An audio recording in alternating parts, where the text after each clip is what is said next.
Hi, I'm Neil Cornsey. I'm the Director of the Bureau of Land Management, and you're watching This Week at Interior.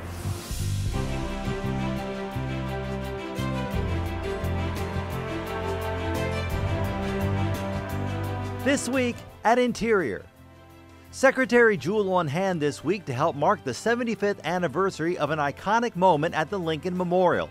It was Easter Sunday in 1939 when world-famous singer Marian Anderson's voice rang out across the National Mall to an audience of more than 75,000. Anderson, an African-American, had been denied the chance to sing at DAR Constitution Hall. First Lady Eleanor Roosevelt and then Interior Secretary Harold Ickes stepped in, offering up the steps of the Lincoln Memorial for a stage, and in the process, creating a singular moment in American history.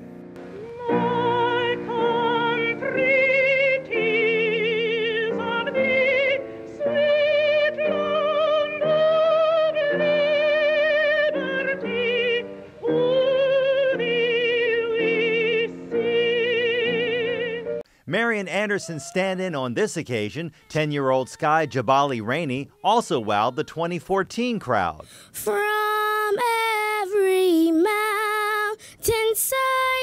let freedom ring. Musical performances from local third graders, soprano Karen Palladan, and the Washington Performing Arts Society's Children of the Gospel Choir rounded out the program. Just steps away from the Lincoln Memorial, the world-famous cherry blossoms are making their long-awaited 2014 debut this week. The 3,700 trees around the tidal basin were a gift from the people of Japan in 1912, and today they're a gift that keeps on giving, both in terms of sheer beauty and the economic benefits from hundreds of thousands of tourists who turn out to see them.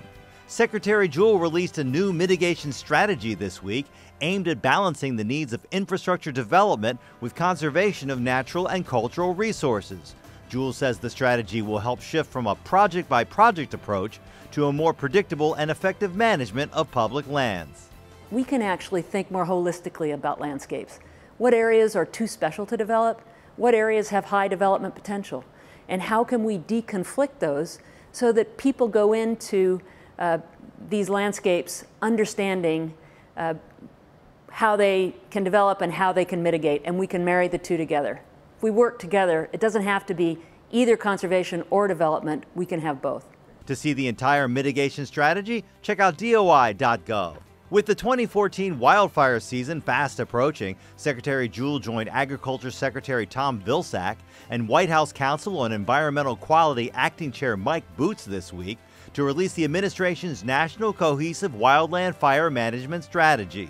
That strategy will help coordinate federal, state, tribal, and local partners in an effort to better protect 46 million homes in 70,000 communities threatened by the possibility of catastrophic wildfires. Secretary Jewell says the strategy relies on a science-based approach to managing risks and outlines new approaches to coordinate and integrate efforts to restore and maintain healthy landscapes, prepare communities for fire season, and better address the nation's wildland fire threats.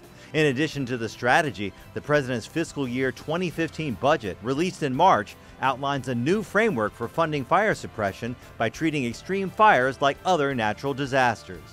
And grateful residents living near the newly designated Point Arena-Stornetta portion of the California Coastal National Monument visited Washington.